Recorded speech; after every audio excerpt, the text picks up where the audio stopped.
성가대가 찬양을 하는 중에 나오는 영상이 더 은혜가 됩니다.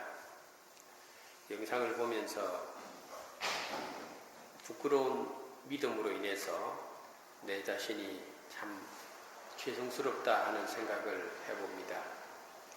오늘은 종려주일입니다. 예수님께서 본격적으로 예루살렘에 입성하셔서 마지막 십자가의 고난과 죽음을 향하여 나아가는 계기가 되는 사건을 기억하는 시간이 바로 밤 선데이 종려주일입니다. 그리고 내일부터 한 주간 동안 고난 주간을 저희들 지키게 되겠습니다. 우리는 조금 전에 주님의 성만찬, 다시 말해서 성찬식을 함께 나누었습니다. 이 성찬식은 구약시대에 이스라엘 백성들이 출애굽하기 전에 양의 피를 문설주에 발라서 천사들이 양의 피를 바른 하나님의 백성들 집은 심판을 내리지 않고 건너갔던 파스오버, 바로 유월절, 그 어린 양의 죽음과 그 어린 양의 피가 구약 이스라엘 백성들을 살렸던 것처럼 오늘 우리들은 예수님의 거룩한 보혈과 우리를 위해서 몸을 찢으시고 산제물이 되신 것을 기념하며 떡과 포도주를 함께 나누었던 것입니다. 오늘 본문은 예수님께서 잡히시는 사건을 다루고 있습니다. 예수님을 배반했던 가룟 유다를 통하여 대제사장들과 그들이 동원한 사람들이 겟세마네 동산에서 기도를 마치신 우리 예수님을 체포하는 장면을 오늘 성경이 보여줍니다.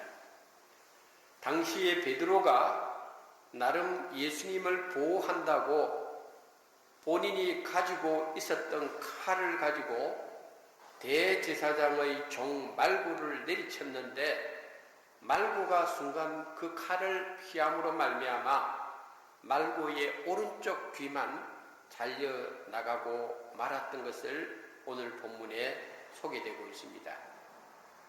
사실 오늘 이 본문의 사건은 요한복음뿐만 아니라 마태복음 26장 47절부터 56절, 마가복음 14장 43절부터 50절, 누가복음 22장 47절부터 53절까지 동일하게 당시에 예수님께서 십자가를 지시기 전에 어떻게 체포되었는가를 이 본문의 사건을 통해서 마태, 마가, 누가, 요한 이 사복음서에서 다 증거하고 있습니다.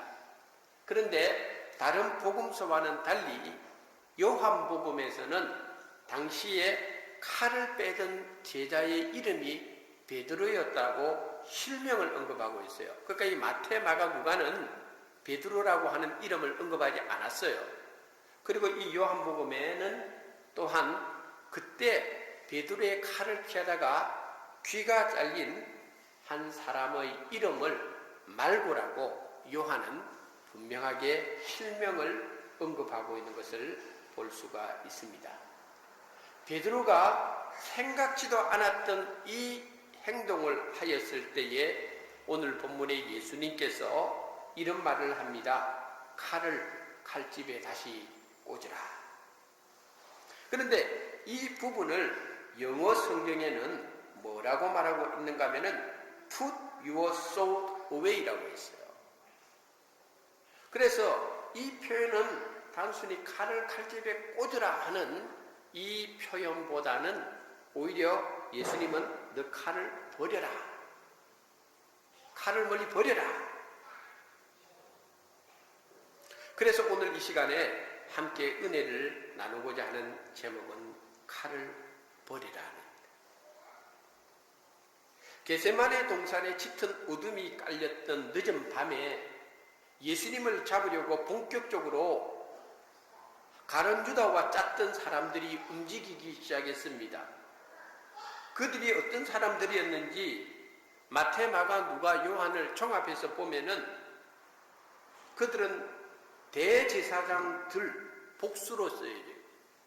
바리새인들, 그리고 군대와 그 군대를 지휘하는 천부장과 그 외 여러 사람들이 예수님을 체포하기 위해서 몰려왔다고 성경은 증거합니다. 예수님 한 분을 잡기 위해서 상당히 많은 사람들이 동원됐다는 것을 보여줍니다. 우리가 성경에 보면은 당시에 로마의 군대 편제상 50부장이 있고 100부장이 있고 1000부장이 있는데 성경은 분명하게 예수님을 잡기 위해서 50부장도 아니고 100부장도 아니고 1000부장을 동원했다는 거예요. 이들 가운데서 오늘 제가 여러분들에게 한 부류의 초점을 맞추어 보는데 그들은 바로 대제사장들이라고 하는 그룹에 오늘 말씀에 포커스를 먼저 맞추고 싶습니다. 대제사장들, 여러분 우리가 신앙생활 오랫동안 하신 분들은 대제사장이라고 하는 위치, 대제사장이라고 하는 직위, 이것이 얼마나 중요하고 이스라엘이라고 하는 신앙의 공동체 안에서 대제사장의 역할이 얼마나 중요하다는 것은 우리는 성경을 통해서 참 많이 들어왔고 그 중요성을 익히 알고 있습니다.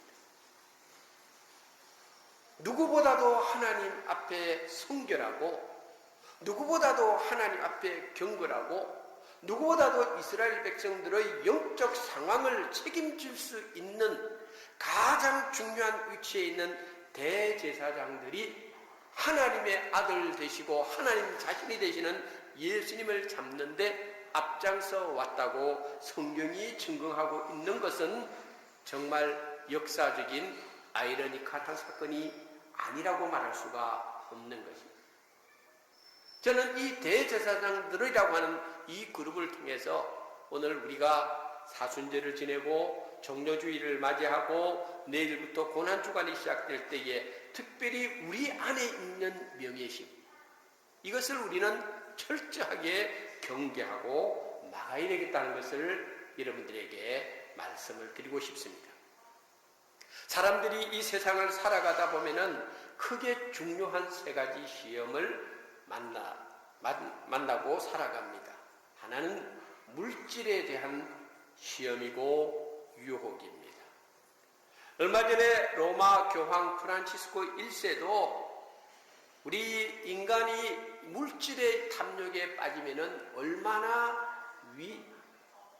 영적으로 위험한 일인가를 공개적으로 선언을 하였습니다마는 하나님의 백성들이 물질을 탐하고 물질을 사랑하는 그때부터 하나님의 백성들은 망한다는 것을 알아야 돼요.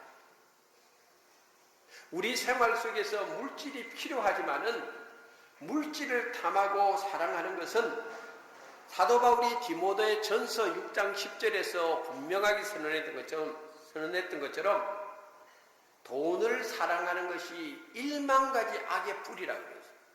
근데 이 유혹이 우리들을 살아가면서 물질에 대한 유혹이 얼마나 강력하게 우리 인생을 시험에 빠뜨리는지 모릅니다. 또 하나의 중요한 유혹, 시험은 권력입니다. 역사는 분명히 증거하기를 권력으로 흥한 사람은 권력으로 망한다고 했어요. 그래서 권불 10년이라는 말이 나올 정도로 아무리 막강한 권력을 가진 자라도 영원히 그 권력을 누릴 수가 없다는 것이 역사가 가르쳐주는 교훈입니다. 그런데 사람들은 권력을 잡기 위해서, 누리기 위해서 얼마나 발버둥 치는 것인지 모릅니다. 또 한 가지 중요한 유혹은 명예심입니다. 남들 앞에서 자신을 드러내고 싶어하는 마음, 자신의 이름을 알리고 싶어하는 이 명예심도 우리 그리스도인들이 종종 받는 유혹이고 그리스도인들은 이 명예심에 대해서 철저하게 경계하고 살아야 됩니다.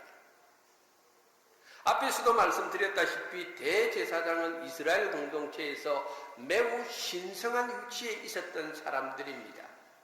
그들은 구약 성경에 보면은 하나님의 명에 의해서 레위 자손들 가운데서도 특별히 모세의 형 아론부터 시작해서 대제사장직이 수행이 되었습니다.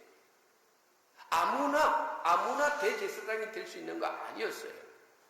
아론과 아론의 직계 후손들만이 대제사장이, 그것도 가족들 가운데서 장남만이 대제사장의 역할을 수행할 수가 있었어요. 아론의 후손들이라도 차남이라고 해서 대제사장 할 수 있는 거 아니었다는 거예요. 세 번째 아들이라고 해서 할 수 있는 것이 아니에요. 그만큼 대제사장은 제사장 중에서 제사장이고, 제사장들을, 모든 제사장들을 관리하고 책임을 맡고 하나님 앞에 성스러운 역할을 했던 사람, 이게 바로 대제사장이었다는 겁니다. 그러므로 대제사장은 당대의 한 사람만이 대제사장으로서 인정을 받았을 뿐입니다. 그런데 예수님 당시에 이스라엘이 로마의 식민지 통치를 받게 되었을 때 로마 황제가 이스라엘 백성들을 가만히 보니까 이 이스라엘 백성들은 철저하게 대제사장의 명을 받고 대제사장의 지도를 받는다는 것을 알았어요. 그래서 로마 황제가 보다 효과적으로 이스라엘 공동체를 통치하고 또 적절하게 이스라엘 공동체의 분열과 견제를 위해서 대제사장을 한 사람만 세울 것이 아니라 다수의 대제사장을 세워야 되겠다고 로마 정부가 꾀를 내고, 대제사장은 하나님이 세우신 거예요. 대제사장의 계보는 하나님께서 정해놓은 그 계보대로 움직여야 되는 거예요. 그런데 이스라엘 백성들이 사사시대를 지나고 왕정시대를 지나고 바벨론 포로기를 지나고 다시 돌아와서 예수님 당시까지 오면서 이 대제사장의 직무의 신성함을 잃어버리기 시작했는데, 결정적으로 예수님 당시까지 와가지고는 이게 어느 정도 타락하게 되었는가 하면은 로마 정부에 의해서 임의로 대제사장을 임명을 하게 되었다는 거예요. 대제사장은 하나님께서 세우신 규례단 말이에요. 그런데 로마 정부는 이것을 임의로 임명을 하고, 그때 당시에 대제사장직을 노리고 있던 많은 사람들이 돈을 주고 내가 대제사장이 되어야 되겠다라고 이렇게 움직이는 바람에 대제사장이 당대에 한 명이어야 되는데, 대제사장이 여러 사람의 대제사장들이 로마 정부에 의해서 돈으로 주고, 이러면서 대제사장이 여기에서 엄청나게 타락하는 길의 표본이 되었다는 것을 보여주고 있습니다. 예수님 당시의 대제사장들은 이처럼 권력에 아부하고 돈으로 자리를 매수하고 헛된 명예심에 불타서 세속적인 기득권으로 생각을 했습니다. 여러분 기억하실 겁니다. 예수님께서 공적인 생애 기간 동안에 성전에 들어가서 2번이나 상을 엎으시고 성전에서 장사하는 사람들을 쫓으시며 예수님께서 하신 말씀이, 내 아버지 집을 왜 장사하는 사람들을 소굴로 만드느냐, 강도로 굴려로 만드느냐, 내 아버지 집은 기도하는 집인데. 왜 그런 줄 아세요, 여러분? 성전에서 나오는 엄청난 기득권이 대제사장들에게 돈이 흘러들어가기 때문입니다. 그래서 예수님은 대제사장들 그룹, 제대로 계보를 인정받지 않았던 대제사장들 그룹, 오히려 가장 신성한 자리에 있어야 될 사람들이 가장 타락한 사람들로 몰려있는 그 그룹에 의해서 예수님은 타겟트가 되고 말았다는 것입니다. 쓸데없는 명예가 우리의 영혼을 해하고 돈으로 대제사장이라는 명예를 산 자들이 예수님을 잡으러 오는데 앞장섰고 예수님을 죽이는데 앞장섰다는 것은, 이것은 우리에게 오늘 많은 것을 생각하게 만듭니다. 제가 목회를 해오면서 피부에 닿을 정도로 많이 느끼는 것은 목사들이 목사라고 하는 거룩한 직, 여기에 생명을 걸어야 되고, 목사라고 할 때에 목사로 부름받은 것에 대해서 정말 하나님 앞에 은혜로 생각을 해야 되는데, 목사직을 만족하지 못하고 틈만 나면 다른 어떤 명예직을 담아여 발부둥 치는 사람들을 저는 굉장히 많이 목격을 했습니다. 저도 목사가 되다 보니까 시드니 혹은 한국 많은 목사님들을 만나고 많은 목사님을 사귀는데, 목사님들 서로 명함을 주고받다 보면은 명함에 보니까 어디 이사장, 어디 회장, 어디 사무총장, 어디 개공 교수, 어디 위원장, 목사들 타이틀 옆에 붙어있는 그 많은 명예직들을 볼 때에 저는 혼란스러움을 금치 못할 수가 없었어요.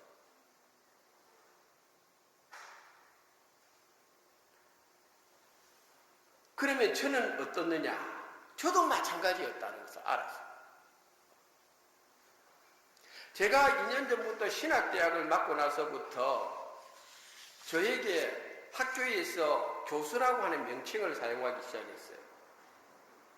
여러분, 제가 목사님 하는 듣는 것보다 학교에서 학생들이나 또는 한국에 계신 분들, 또 이런 사람들 중에서 학교 일로 교수님 하고 저를 부르기 시작했는데, 전화를 해도 교수님, 메일로 와도 교수님.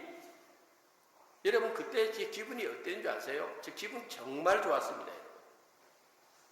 정말 좋았습니다. 우리 둘째 딸이 저보고 그러더라고요. 한 번씩, 아빠는 목소리 쫙 깔고 학교에서 엄정길 교수입니다, 이렇게 전화하더라는 거예요. 근데 그 소리를 듣고 충격을 많이 받았어요. 저는 평생 제 돈으로 명함을 한번 만드는 적이 없어요. 과거에 저에게 우리 문준표 집사님께서 한인의 주관에서 이 상품을 하나 받았는데, 그게 명함을 팔 수 있는, 공짜로 팔 수 있는 300장인가 500장인가 팔 수 있는 티켓을 받아가지고 저한테 선물로 주셨어요. 목사님, 이거 목사님 명함 하나 파십시오. 공짜로 팔 수 있는 겁니다. 그런데 그 공짜 티켓을 받아도 저는 그걸 차일피일 미루다가 그만 그 명함 티켓을 팔 수 있는 제 지갑을 몽땅 제가 잊어버리는 바람에 그것도 안 됐단 말이에요. 근데 학교 일로 광고를 하다 보니까 어쩔 수 없이 거기에 제 이름 뒤에 교수라고 하는 이 이름이 붙었는데, 한국에서 오신 여러 신학교 교수님들과 어울리다 보니까 나도 모르게 교수 하는 것에 우쭐한 마음이 들었어요. 근데 언젠가부터 이것이 제 양심을 너무너무 찔렀어요. 그리고 하나님 앞에서 목사보다도 교수라고 듣는 소리 듣는 것이 더 낫다고 하는 교만한 생각마저 들었습니다. 그래서 그 다음부터는 저는 제 목회적 정체성에 이것이 참 도움이 되지 않구나. 내가 왜 이 교수라고 하는 이 명예직에 내가 이렇게 마음을 뺏기고 있나?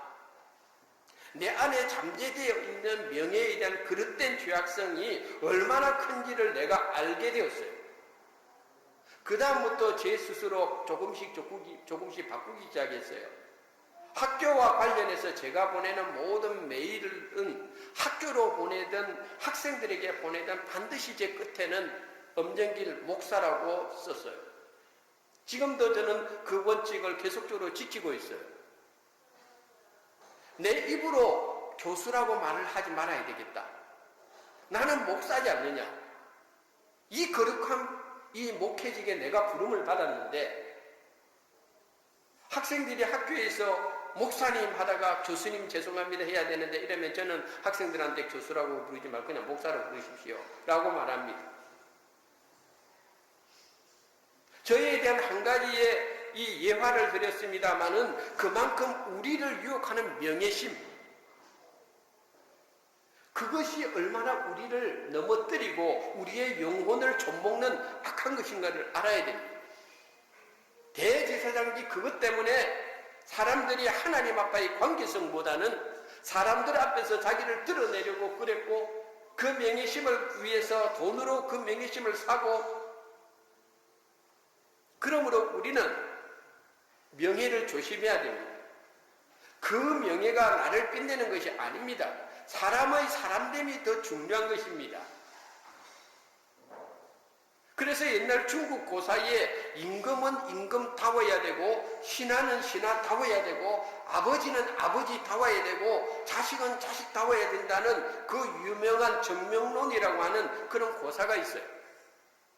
형식과 본질이 같아야 된다고 하는 것입니다. 너는 내 자신이 목사라는 것에 더 하나님 앞에 감사해야 되는데, 이 교수 이 소리에 그냥 내가 넘어가가지고 나의 본질이 정말 무엇인지를 알지 못하고, 목사보다도 교수가 더 듣기 좋았고, 목사보다 교수 하니까 거기에 내가 우쭐해지고 있었고, 그래서 저는 하나님 앞에 내려놓고 회개하기 시작했습니다. 이번 사순절 기간에 예수님을 잡으러 온 당시에 그 정신 나간 대제사장들, 그들의 그 그릇된 명예에 대한 욕심들을 우리가 다시 한번 지적하면서 나를 돌아보고 주님 안에서 나의 모습이 어떠한가 하는 것을 바라보아야 됩니다. 그 다음에 오늘 본문이 우리에게 주는 중요한 교훈은 영성 있는 그리스도인이 되어야 됩니다. 우리 그리스도인은 영성이 있어야 됩니다. 그리스도인이 영성이 없으면 더 이상 그리스도인이라고 할 수가 없습니다. 그러므로 우리에게 영성은 주님 앞에 성령 충만한 성도의 삶을 살 수 있도록끔 그것을 놓고 우리는 강구하고, 하나님 저에게 성령 충만함을 주셔야 되겠습니다. 성령 충만함이 있어야 제가 영성 있는 삶을 살 수 있습니다 라고 우리가 고백하고 그런 소망을 가지고 살아야 돼요. 왜냐하면 오늘 본문 6절에 보면은 당시에 예수님의 영성이 워낙에 강하셨지만은 6절에 예수님을 잡으러 온 사람들이 묻습니다. 예수님이 너희가 누구를 찾느냐? 그 사람들이 대답합니다. 나사렛 예수를 우리가 찾는다. 근데 6절에 예수님께서 내가 나사렛 예수다 라고 말을 하실 때에 그들이 물러가서 땅에 엎드러졌다 그랬어요. 그러니까 사람들이 그냥 다 뒤로 다 나자빠졌다는 거예요. 이거 마치 이 6절에 나타난 이 내용을 가만 보면은 무협지있는 기분이에요. 뭐 예수님한테서 무슨 장풍이 나간 것도 아니고, 예수님은 단순히 내가 바로 너희들이 찾는 나사렛 예수다라는 말 한마디를 내뱉었는데, 예수님을 잡으러 왔던 사람들이 그대로 다 뒤로 넘어져 버리고 말았습니다. 주님의 영성. 겟세마네 동산에서 예수님께서 얼마나 간절히 기도했는지 우리는 잘 압니다. 영성은 주님과의 깊은 교제 속에서 우리의 영성이 나타나는 거예요. 교회가 영성이 맑아야 돼요. 우리는 정말 주님의 영성을 닮아가야 돼요. 우리 마음속에 주님의 영성이 들어와야 돼요. 주님의 영성이 없이는 우리는 세상을 이겨낼 수가 없어요. 세상이 어떤 세상입니까, 여러분? 조금 전에 우리가 여기서 영상을 봤습니다만 그 영상에 그 원형극장에서 기독교인들을 굶주린 사자들이 그 몸을 뜯고 죽이는 장면이 나오지 않습니까? 베드로 사도가 말한 거예요. 말세에 사탄은 울부짖는 사자처럼 움직인다고 그랬어요. 영성이 없으면은 우리는 다 넘어지고 마는 거예요. 영성이 무너지면은 우리 그리스도인의 정체성이 사라져요. 왜 우리에게 영성이 필요하냐면은 영성이 없으면은요, 꼭 그리스도인들이 세상의 다른 방법으로 자신을 채우려고 해요. 위험한 일입니다. 영성이 없으면은 선악에 대한 분별력이 사라져요. 영성이 없으면은 주님을 핍박하고 주님을 죽이는 자리에 있어요. 여러분, 대제사장들은 날마다 하나님 이름 부르던 사람들입니다. 그런데 그 대제사장들이 주님을 잡으려고 왔고 주님을 죽이는 데 앞장섰습니다. 마태복음에 보면은 오늘 본문에 병행 구절이 나오는데 그때 예수님께서 베드로에게 칼을 다시 집어 넣어라. 칼을 가진 자는 다 칼로 망하리라. 이런 말씀을 하면서 베드로에게 또 이 말합니다. 내가 내 아버지께 구하여 지금 12군단 되는 하늘의 천사를 내가 동원할 수 없을 줄 아느냐. 그렇게 말합니다. 여러분 성경에 보면은요. 천사 한 사람만 동원하면요. 18만 5천 명의 산해립 군대를 몰살시켜요. 천사 하나만 있어도. 그런데 예수님께서 말씀하시기를 12군단의 천사도 내가 그보다 더 많은 천사도 동원할 수 있다고 그래요. 베드로 보고 함부로 칼 놀리지 말라는 거죠. 12군단이면요. 한 군단이 로마의 군대의 편제명인데 한 군단이 완 레기온이 6천 몇백 명입니다. 그럼 12를 하면 6천만 해도 7만 2천 명이에요. 천사들.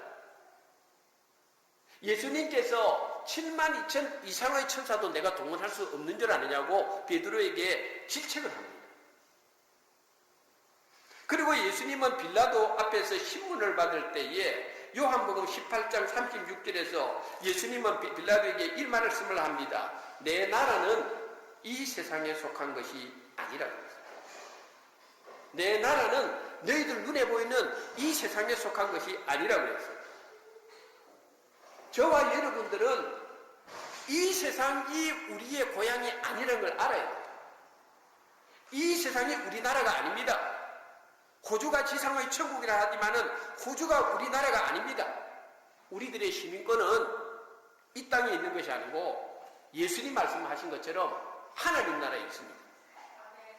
그렇기 때문에 우리는 세상의 방법과 세상의 법칙과 세상을 사랑하는 것을 가지고 우리의 영성을 보장하려고 해서는 안 됩니다. 세상을 이길 수 있는 힘은 칼에 있는 것도 아니고 세상 것에 있는 것도 아니에요. 오직 주님이 주시는 믿음, 주님이 주시는 영성으로 우리는 영적 권위를 가지고 세상을 이길 수가 있다는 거예요. 마지막으로 오늘 본문에서 칼을 버려라. 우리가 잘 아는 이야기죠. 칼을 누가 쥐고 있느냐에 따라서 다르다. 수술하는 의사가 들고 있는 칼은 사람을 살리는 거죠. 병을 고치는 거죠. 요리사가 칼을 가지고 있으면 좋은 요리가 나오는 거죠. 부족관에서 가지고 있는 칼은 또한 맛있는 고기를 발라내죠. 그런데 살인자가 칼을 들고 있으면 사람을 죽인다는 이야기입니다. 그러므로 칼은 사람을 살리기도 하고 죽이기도 하는데 우리가 가져야 될 칼이 있고 우리가 버려야 될 칼이 있어요. 오늘 우리가 성경 말씀에 베드로는 예수님께서 베드로가 가지고 있는 그 칼을 버리라고 해요. 오늘 우리가 가져야 될 칼은 뭐냐? 히브리서 4장 12절에 보니까요. 하나님의 말씀은 살았고 운동력이 있어 좌우로 날선 어떤 검보다도 예리하다고 그랬어요. 우리가 가져야 될 검은요. 우리를 살리고 사람을 살릴 수 있는 칼은요. 말씀의 칼입니다. 그걸 알아야 돼요. 그 칼은 우리가 놓치지 말아요. 그 칼은 항상 붙들고 있어야 돼요. 에베소서 6장 17절에 보니까 구원의 투구와 성령의 검 곧 하나님의 말씀을 가지라고 했어요. 그러니까 우리가 붙들고 있는 칼은요 하나님의 말씀이에요. 그 칼은 놓치지 말아야 돼요. 그런데 문제가 뭐냐면은 우리가 가져야 될 칼을 놓치고 우리가 붙들지 말아야 될 칼 들고 설치는 게 문제다 이 말이에요. 베드로처럼. 베드로도 자기의 스승인 예수님에게 뭔가 불안한 어떤 사건이 임할 거라는 것을 알았어요. 왜 이 시점에 베드로가 칼을 가지고 있었을까요? 예수님께서 베드로 보고 칼 가지라 소리도 안 했는데 베드로는 뭔가 칼을 소유해야 되겠다. 여차하면은 나도 칼 들고 설쳐야 되겠다. 이 마음을 가졌더라. 베드로는 자기가 품속에 보관하고 있는 칼 몇 자루를 들고 다니면서 주님을 보호할 수 있다고 생각했고 자기를 보호할 수 있다고 생각했겠죠.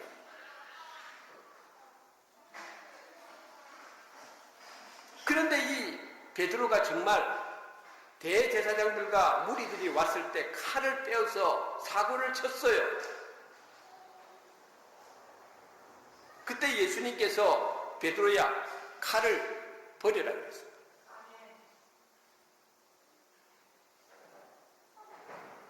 여러분, 우리에게 어떤 칼이 있습니까? 저는 오늘 여러분들에게 이 부분을 여러분 놓치지 말아야 된다고 생각합니다. 왜냐하면 우리는 알게 모르게 베드로처럼 주님을 따르면서도 주님 옆에 있는다 하면서도 품속에 주님이 원치 않는 칼을 우리가 가지고 있다 이 말이에요.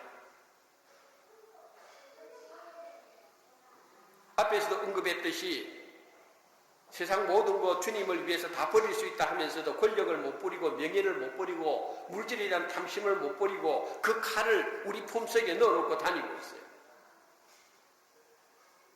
주님을 사랑합니다 하지만 사실은 자기가 주인이 되는 그 칼을 품속에 갈고 있어요. 안이랑 구원관을 가지는 칼, 그 칼을 가지고 나는 구원받을 거라고 이렇게 자기 자신에게 체면을 걸고 있어요. 제가 4년 전부터 우리 교인들에게 계속적으로 외치는 소리, 제가 외치는 소리는 사실은 성현경 목사님이 외치는 소리면 정말 양반입니다. 성현경 목사님은 매주일마다 자기 교회 교인들을 보고 이 중에서 구원받을 사람 몇 없다 말합니다. 제가 만약에 여러분들한테 매주일마다 여러분들에게 구원받을 인간들 별로 없다고 말하면은 여러분 우리 교회에 몇 명이나 남아있겠어요. 그런데 성경은 우리들에게 분명히 안이랑 구원관을 버리라고 합니다. 제자들이 예수님께 묻습니다. 하나님 나라에 들어갈 자가 많습니까? 누가복음에 묻습니다.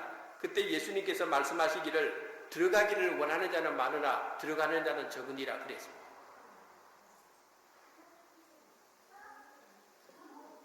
우리 자신이 자기를 부인하지 않는 칼을 버리지 않는 한 우리는 하나님 나라를 유혹으로 받을 수가 없습니다. 교회 안에 들어와 있는 세속적이고 인본주의적인 칼 버리지 않으면 안 됩니다. 우리 안에 있는 음란한 칼 버려야 됩니다. 우리 안에 있는 교만한 칼 버려야 됩니다. 이런 칼들이 우리를 지킬 수 있다고 착각해서는 안 됩니다. 이런 칼들을 가지고 있으면서 주님을 따른다고 해서도 안 됩니다. 주님은 말합니다. 칼을 가지고 주님이 원치 않는 칼을 가진 사람들은 다 망한다고 했어요. 그 칼 때문에.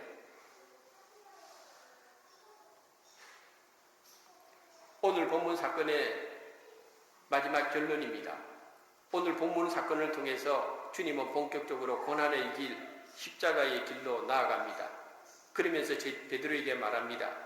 아버지께서 주신 잔을 내가 마시지 않겠느냐.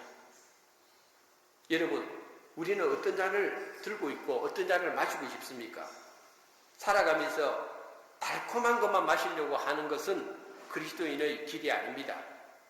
고난의 잔이라 할지라도 기꺼이 마실 수 있는 그 믿음이 우리 안에 있어야 됩니다. 다시 한번 주님은 우리 심령에 외칩니다. 칼을 버려라. 내가 원하지 않는 칼을 버려라. 그 칼을 들고 있는 한 반드시 그 칼에 망한다. 우리가 가지고 와야 될 칼은 딱 한 가지입니다. 성령의 검이고 하나님의 말씀의 검입니다. 이거 말고 다른 것들을 우리 마음속에 품고 다른 칼을 우리 삶 속에 가지고 다니면은 하나님이 기뻐하지 않습니다.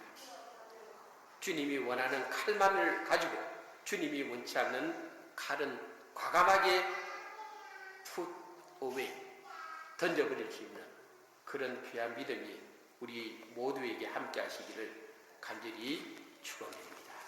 기도하겠습니다. 하나님 아버지, 내 안에 주님이 원치 않는 칼들을 얼마나 많이 가지고 있습니까? 그 칼들을 가지고 내 자신을 지킬 수 있다고 착각하고 그 칼들을 가지고 주님의 나를 위해서 내가 그 칼들을 잘 사용할 수 있을 거라고 착각을 합니다. 베드로처럼 말입니다. 얼마나 그렇게 살아온 나날들이 많았습니까? 주님 오늘 주신 말씀을 마음에 새기고 이제는 주님이 원하는 칼은 간직하고 있대. 주님이 싫어하고 주님이 원치 않는 칼들은 우리 삶 속에서 과감하게 던져버릴 수 있는 은혜를 저희들에게 허락하여 주시옵소서. 이번 한 주간 종료주일 지키고 고난주간을 보냅니다. 주님의 고난이 우리의 삶 속에 채워지기를 원합니다. 주님이 주신 그 고난을 우리도 따라가기를 원합니다. 그런 믿음 주셔야 되지 않겠습니까? 이 땅에 달콤한 것만 마시고 달콤한 것만 즐기면서 살면서 어떻게 주님의 고난을 내 삶 속에 채운다고 말할 수 있겠습니까? 주님 말씀하신 것처럼 아버지께서 내게 주신 잔을 내가 마시지 않겠느냐? 주님, 저희들도 주님의 그 고난에 부족하지만은, 어리숙하지만은, 약하지만은 주님의 잔을 저희도 나눌 수 있게 은혜를 베풀어 주옵소서. 예수님의 이름으로 기도드립니다.